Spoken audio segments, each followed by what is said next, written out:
ഈശോ മിശിഹായ്ക്ക് സ്തുതിയായിരിക്കട്ടെ. പ്രിയ സഹോദര സഹോദരി, നിനക്ക് നല്ലൊരു ദിവസം നേരുന്നു. ഈശോ നിന്റെ ജീവിതത്തെ സമർത്ഥമായിട്ട് അനുഗ്രഹിക്കട്ടെ. ഒരിക്കലും ഒരു യുവാവ് ഈശോയുടെ അടുത്തുനിന്ന് പറയാണ്, എനിക്ക് സ്വർഗരാജ്യത്തിൽ പ്രവേശിക്കണം. ഞാൻ എന്താ ചെയ്യുന്നത്? എന്ത് തന്നെ ചെയ്യുന്നത്? ഞാൻ പരിപൂർണനായിട്ട് ആഗ്രഹിക്കുന്നു. എന്താ ചെയ്യുന്നത്? ഈശോ അവന് പറയാം, പ്രമാണങ്ങൾ അനുസരിക്കുക. അവൻ പറയാണ്, ഏതൊക്കെ പ്രമാണങ്ങൾ? ഈശോ പ്രമാണങ്ങൾ പറഞ്ഞു കൊടുക്കുക. അവൻ പറയാം, ചെറുപ്പം മുതലേ ഞാനിതെല്ലാം അനുസരിക്കുന്നുണ്ട്. നോക്കി, എത്ര നല്ലൊരു മനുഷ്യനാണ്. ഈശോ അവനോട് പറയുകയാണ്. എന്നിട്ട് അവൻ ചോദിക്കുകയാണ്, എനിക്ക് എന്നാ കുറവുള്ളത്? ഞാൻ ഇതെല്ലാം ഓക്കെ. ഈശോ അവനോട് പറയുന്ന വാചകം ഇങ്ങനെയാണ്. വിശുദ്ധ മത്തായി അറിയിച്ച സുവിശേഷം 19 അധ്യായം 21 തിരുവചനം. യേശു പറഞ്ഞു, നീ പൂർണ്ണനാകാൻ ആഗ്രഹിക്കുന്നെങ്കിൽ പോയി നിനക്കുള്ളതെല്ലാം വിറ്റ് ദരിദ്രർക്ക് കൊടുക്കുക. അപ്പോൾ സ്വർഗത്തിൽ നിനക്ക് നിക്ഷേപം ഉണ്ടാകും. പിന്നെ വന്ന് എന്നെ അനുഗമിക്കുക. അവൻ ഇത്രയും കാലം ചിന്തിച്ച് മുഴുവൻ പ്രമാണങ്ങളെക്കുറിച്ചാണ്. അതിൽ നിന്ന് വ്യത്യസ്തമായിട്ടുള്ളൊരു കാര്യമാണ് പറയുക. നീ പ്രമാണങ്ങൾ അനുസരിച്ചാൽ മാത്രം പോരാ, നിന്റെ ഹൃദയം, നീ സ്വർഗത്തിലാണ് എത്തേണ്ടതെങ്കിൽ നിന്റെ ഹൃദയം സ്വർഗത്തെ ചുറ്റിപ്പറ്റി തന്നെ ആയിരിക്കണം.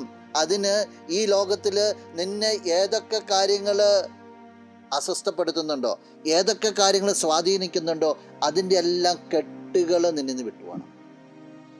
അവൻ സങ്കടത്തോടെ തിരിച്ചു പോയെന്ന് പറയാം. എന്നിട്ട് കാരണം പറയാണ്, അവൻ ഒത്തിരി സമ്പത്തുണ്ടായിരുന്നു. ഈശോ ചൂണ്ടിക്കാണിച്ചതാ, പോയി നിനക്കുള്ളതെല്ലാം വിറ്റ് ദരിദ്രർക്ക് കൊടുക്കുക. അപ്പോൾ നിനക്ക് സ്വർഗത്തിൽ നിക്ഷേപം ഉണ്ടാകും. ഈ ലോകത്തിൽ നീ കെട്ടിപ്പിടിച്ച് വെച്ചിരിക്കുന്ന നിന്റെ ഹൃദയത്തെ മതിക്കുന്നതിന് നീ കൈവിട്ട് കളയുമ്പോൾ നേരെ അവിടെയാ, സ്വർഗത്തിലാണ് നിനക്ക് നിക്ഷേപം വരിക. എന്നിട്ട് നീ എന്നെ അനുഗമിക്കുക. പ്രിയ സഹോദര സഹോദരി, ഈ ദിവസത്തിൽ ഒന്ന് തിരിഞ്ഞു നോക്കാവോ? ഏതെങ്കിലുമൊക്കെ കാര്യങ്ങൾ, സ്വത്ത് നിനക്ക് ആവശ്യമാണ്. ഈ ലോകത്തിലുള്ള പല കാര്യങ്ങളും നിനക്ക് ആവശ്യമാണ്. ഈശോ പറയുന്ന ഒന്നുള്ളൂ, അവിടെ കണ്ണുടക്കരുത്, അവിടെ ഹൃദയം ഉടക്കരുത്. അത് നിന്റെ പ്രയോറിറ്റി ആയി തീരരുത്. പ്രയോറിറ്റി കർത്താവ് തന്നെയായിരിക്കും. ഒന്ന് ചിന്തിക്കണം, ക്രിസ്തുവിനേക്കാളും പ്രാധാന്യം നീ എന്തിനെങ്കിലും കൊടുക്കുന്നുണ്ടോ?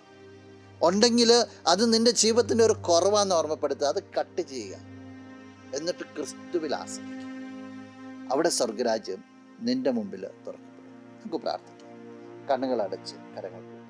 നല്ലവനായ കർത്താവേ, നിന്നെ അങ്ങ് സ്തുതിക്കുന്നു, ആരാധിക്കുന്നു, മഹത്വപ്പെടുത്തുന്നു. നിന്റെ നിറ സാന്നിധ്യത്തെ നന്ദിയോടുകൂടി ഓർക്കുക. ഈശോ ഈ വ്യക്തിയെ അനുഗ്രഹിക്കുന്നു.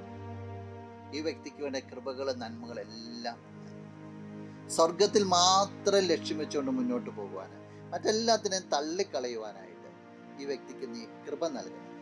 ഇപ്പോഴും എപ്പോഴും എന്നേക്കും. ആമേൻ. നീ പരിശുദ്ധൻ, നീ എന്നും സ്തുതിൻ.